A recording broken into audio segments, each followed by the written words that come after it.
आणि भगवान विराजमान झाले की भगवंतांच्या त्या अंग कांतीने बघा सर्व ते सभा उजळून जायची. बघा जसं काही आपण पाहतो की आकाशामध्ये चंद्र कसा त्या तारकाने शोभून दिसतो ना, तर त्याप्रमाणे भगवंत म्हणजे यदुवीरांच्या त्या सभेमध्ये भगवंत शोभून दिसत असत.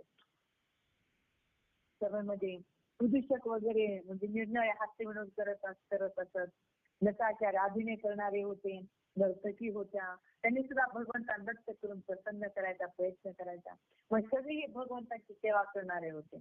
बघा त्याच वेळी मृदंग, वीणा, पखवाज, बासरी, छान आणि शंख हे सगळे वाद्य वाजायचे आणि या वाद्यांच्या घोषामध्ये सूत, मागद आणि भात म्हणजे जात असत आणि भगवान नाचत असत आणि भगवंताची स्तुती करत असत सगळे जण. काही वेदवेते ब्राह्मण तेथे असून ते तर बसून काय करायचे, वेद मंत्राचं उच्चारण करत असायचे आणि काही जण पवित्र कीर्ती राजांची चरित्र भगवंतांना ऐकवित असायचे. बघा एके दिवशी असंच काय झालं म्हणजे ही भगवंतांची दिनचर्या झाली. बघा म्हणजे भगवंताचं उठणं म्हणजे ब्रह्ममुहूर्त आहे आणि आपल्यासारख्या लोकांना 7 वाजता उठावंच वाटत नाही म्हणजे ते असं असतं सर्वसामान्य लोकांचं. आणि आता काय असं असे भगवंतांचे दिनचर्या होते आणि भगवंत रोजच्या सुधरणमध्ये गात. आणि असंच एके दिवशी काय झालेलं आहे बघा, एक नवीन मनुष्य तिथं आला म्हणजे द्वारपालांनी तिथं आल्या सांगितलं की एक दूत आपली परवानगी घेण्याचे म्हणजे मागत आहे इथे येण्यासाठी.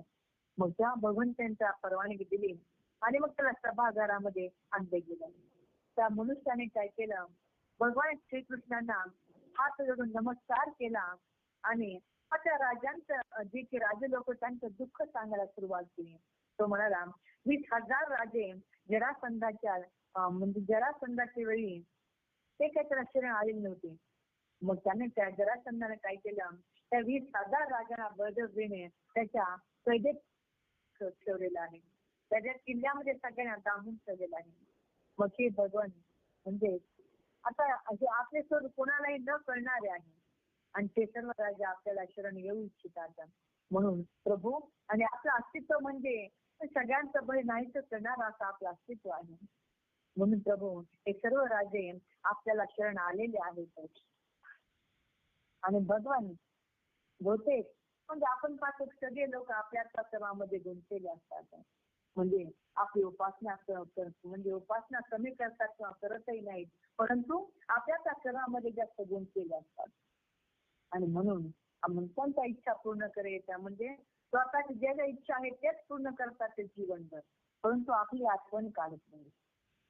परंतु ज्या ठिकाणी प्रताप भगवंत आहेत आणि ते सर्व राज्य आपल्याला येऊ इच्छितात. म्हणून भगवंत म्हणजे आपण स्वतः जगाचे संरक्षण करता, रक्षण करता आणि दुष्टांना म्हणजे आपण दंड देता. तर प्रभू एखादा राजा जर आपल्या आज्ञेविरुद्ध वागून आम्हाला दुःख देत असेल तर मग म्हणजे काय म्हणावं याला, की आमचीच कर्मे आम्हाला दुःख देत आहेत की काय असंच वाटत आहे आम्हाला. तर प्रभू म्हणजे राज्योपभोगाचे जे सुख आहे तर हे सुख म्हणजे एकदा क्षणासारखं सुख आहे बघा. म्हणजे ते सुख आम्हाला नको आहे, परंतु आम्हाला सुख हे हवं आहे की आम्हाला तुम्हाला शरण यायचं आहे आणि तुमचं दर्शन आम्हाला हवं आहे. आणि प्रभू तुमचं दर्शन म्हणजे दुःख नाहीच करणार असं आपलं दर्शन आहे. म्हणून प्रभू म्हणजे आमच्या सर्वांची विनंती अशी आहे की तुम्ही आम्हाला जरासंधाच्या कर्माच्या बंधनातून आम्हाला सोडवा. कारण जरासंध म्हणजे त्याच्या एकट्याकडे 10,000 हातींचं बळ आहे. त्यामुळं म्हणजे जसा सिंह मेंढ्यांना गर्भेत ठेवतो पण तर त्याप्रमाणे त्याने आम्हाला बंदिस्त करून ठेवलेलं आहे. हे चक्रपाणी आम्हाला माहित आहे की आपण जरासंधाच्या 18 वेळा युद्ध केले आहे आणि त्याला म्हणजे 17 वेळा त्याला पराभूत करून तुम्ही सोडून दिलेले आहे. पण तरी सुद्धा त्याने फक्त एक वेळ विजय प्राप्त केला आणि तो सुद्धा तुम्ही करून दिला त्याला विजय प्राप्त, परंतु त्याला ते कळत नाही. परंतु एका विजयाचा त्याला खूप अभिमान आहे बघा. म्हणजे त्याला असं वाटतं की कधी न जिंकले जाणारे भगवान म्हणजे मला म्हणजे मी पण जिंकलेला आहे. म्हणून प्रभू आम्ही तुम्हाला शरण आलेलो आहोत. हे सर्व 20,000 राजे जे आहेत ना तर ते आपलं दर्शन घेऊ इच्छितात. म्हणून आपण त्या दिनांचं कल्याण करावं. बघा ते शुकदेव पुढे सांगू लागलेले आहेत की राजांचं दूत हे असं सांगत होतात. तेवढ्यामध्ये बघा एक सोनेरी जटा असलेले परमपूज्य देवर्षी नारद त्या ठिकाणी येऊन पोहोचलेले आहेत. बघा जेव्हा नारदांचं त्या ठिकाणी आगमन झालं तर तेव्हा सगळे भगवंत असं सगळे सभासद सेवक वगैरे सगळे उठून उभे राहिले.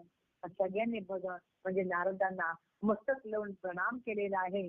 आणि बघा तेव्हा नारदांना आसनावर बसवलं आणि भगवंतांनी त्यांची विधीपूर्वक पूजा केली. आणि मग त्यांना मधुर वाणीने भगवंत म्हणाले, देवर्षी आपलं भ्रमण तर तिन्ही लोकांमध्ये असतं.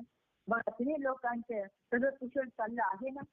त्या तिन्ही लोकांमध्ये आपण जात असता त्यामुळे आम्हाला आपल्यातून सर्वांची खुशाली समजते.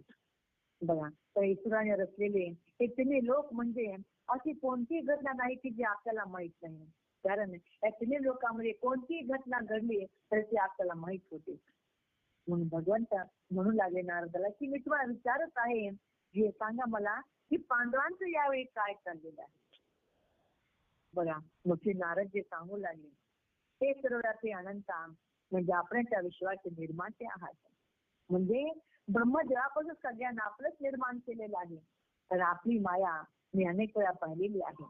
बघा लाकडात गुप्त राहिलेला अग्नी जसं स्वतःचं तेज लपवून ठेवतो का नाही, तर त्याप्रमाणे आपण या ठिकाणी आपलं तेज लपवून या ठिकाणी आपण राहत आहात.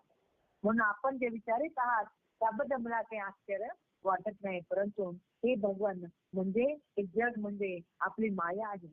आपल्या जगाची निर्मिती करता आणि आपल्या जगाचा संहार देखील करता. पण आपल्या मायेमुळे सत्य आणि असत्य हे असल्यासारखे वाटते. बघा म्हणून तेव्हा काय करू इच्छिता ते आपल्यापेक्षा अधिक कोणाला कळणार आहे. बघा म्हणजे आपलं स्वरूप चिंतनीय आहे. मी अगोदर आपल्या स्वरूपाला म्हणजे दंडवत प्रणाम करतो. बघा पुन्हा सांगू लागले नारदजी बोलू लागले की या शरीरामुळे जो काय जन्म मृत्यूच्या त्या फेऱ्यामध्ये अडकतो आणि त्याला मुक्त व्हावे हे त्याला माहितीच होत नाही की आपण या जन्म मृत्यूच्या फेऱ्यामध्ये अडकायचं नसतं, मुक्त व्हायचं असतं हे त्या जीवाला माहितीच नाही. बघा वास्तव त्याच्या हितासाठी हे सगळं काही चाललेलं आहे. म्हणजे मानवाच्या हितासाठी तुम्ही हा म्हणजे अवतार धारण केलेला आहे. हे प्रभू तुमच्या अवताराला मी शतशः प्रणाम करत आहे. आणि प्रभू मी आपल्या शरण आलेलो आहे. प्रभू आपण स्वतः परब्रह्म असून एका म्हणजे सामान्य माणसासारखे आपण लीला करत आहात. म्हणून मी आपला आत्ते भाऊ भक्त आणि राजे युधिष्ठिर काय करू इच्छितो ते मी तुम्ही विचारलं म्हणून सांगतो. बघा आपल्या पूजेला योग्य अशी श्रेष्ठ संपत्ती मिळावी म्हणून राजे युधिष्ठिर यज्ञामध्ये श्रेष्ठ यज्ञाचा राजेतो यज्ञ अशी करावा अशी म्हणजे युधिष्ठिराची इच्छा आहे. म्हणजे आपण त्याला संमती द्यावी. हे भगवान त्या श्रेष्ठ यज्ञामध्ये आपले दर्शन घेण्यासाठी देव आणि यशस्वी राजे देखील येणार आहे. हे प्रभू म्हणजे ब्रह्मस्वरूपाचे आपले श्रवण कीर्तन आणि ध्यान केल्याने आमचे जे सुद्धा पवित्र होऊन जातात. तर मग म्हणजे तिथेही त्या यज्ञामध्ये आपलं दर्शन सगळ्यांना होणार आहे. बघा असं म्हणजे जेव्हा आपलं दर्शन होतं तेव्हा सगळे उद्धरून जातात. हे त्रिभुवन मंगला ज्याप्रमाणे म्हणजे शरणामृतधारा असं स्वर्गामध्ये मंदाकिनी, पाताळामध्ये भोगवती आणि या नावाने प्रसिद्ध आहे. बघा त्याप्रमाणे आपली निर्मळ कीर्ती सर्व दिशामध्ये म्हणजे पसरलेली आहे. म्हणजे सगळ्या तिन्ही लोकात स्वर्ग, पृथ्वी, पाताळ सगळ्यामध्ये आपली कीर्ती पसरलेली आहे. बघा म्हणजे प्रभू जरासंधा जंतूची नारायण यादवांना म्हणजे नारदांकडे म्हणणं पडलं. बघा नारद सांगत होते ते सगळं भगवंतांना पडलं. आणि तेव्हा मग भगवंताने स्मित हास्य केलं नारदाकडे पाहून आणि गोड वाणीने उद्धवाला भगवंत बोलू लागले. भगवंत म्हणून लागले, उद्धवा तू माझा सुहृद आहे, दिव्य म्हणजे दिव्य नेत्र असणारा आणि चांगली राजनीती जाणणार आहेस. म्हणून त्याविषयी काय करावं ते मी तुलाच विचारत आहे. सांग बरं काय करावं तू. कारण तुझ्या म्हणण्यावर माझी श्रद्धा आहे. म्हणून तुझ्या सल्ल्यानुसार आम्ही वागू. मग उद्धवाने पाहिलं की म्हणजे सगळे स्वामी सर्वज्ञ आहेत तरी सुद्धा मला अजाणतेपणासारखी मला ते आपले सल्ला विचारत आहेत. बघा तर तेव्हा म्हणजे भगवंतांची आज्ञा शिरोधार्य मानून आता जो की उद्धव सल्ला देऊ लागले. बघा त्यांनीही म्हणजे भगवंतांचे म्हणणे मान्य केले आणि मग देवर्षी नारद सभासद वगैरे सगळ्यांना उद्देशून उद्धव त्या ठिकाणी बोलू लागले. बघा उद्धव जे म्हणू लागले भगवान म्हणजे देवर्षी नारदाने सांगितलेला वृत्तांत आणि म्हणजे आपले आतेभाव म्हणजे 5 पांडव बघा त्यांच्या यज्ञामध्ये तुम्ही खरंच गेलं पाहिजे. कारण त्याचबरोबर शरणागताचे रक्षण करणे हेही आपलेच कर्तव्य आहे. तर हे प्रभू जे सर्व विचार विजय मिळवतो तर तोच राजे तो यज्ञ करू शकतो. मग तेव्हा म्हणजे आता यामध्ये आपल्याला आणखीन एक गोष्ट करायची आहे ती म्हणजे बघा जरासंध.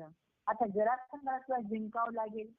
बघा म्हणजे जरासंधाला जिंकल्यावर पांडवांचा यज्ञ हा पूर्ण होणार आहे.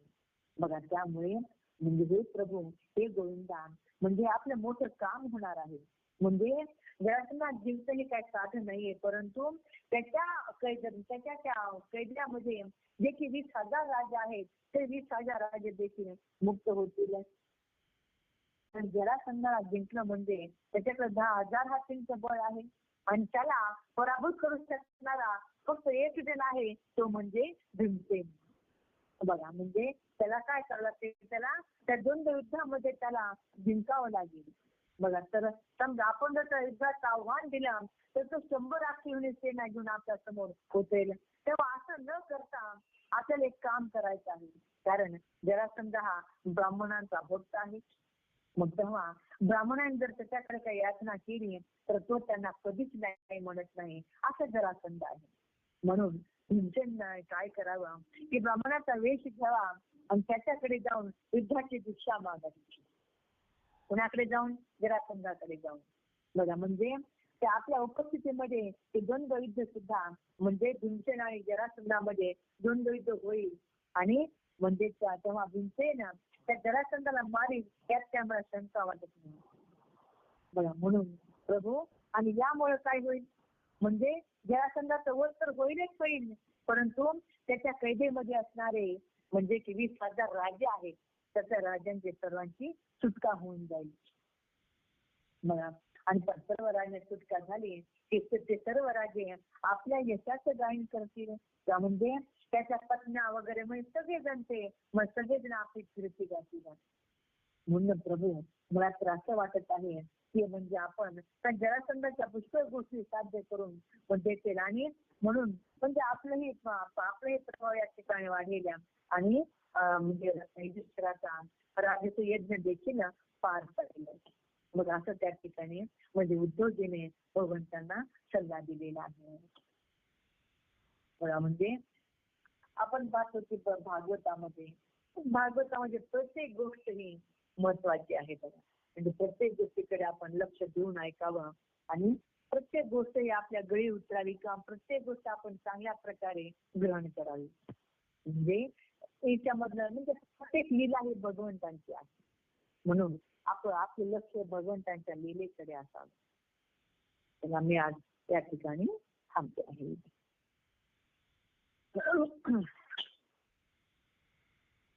नारायण नारायण श्रीमन्नारायण नारायण नारायण नारायण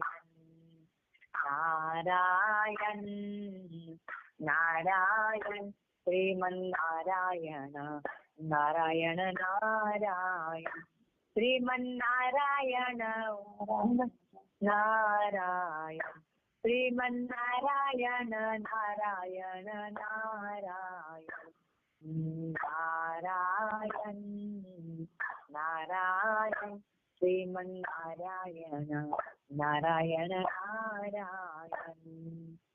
नारायण नारायण श्रीमन्नारायण नारायण नारायण भगवान नारायण नारायण नारायण श्रीमन्नारायण नारायण नारायण.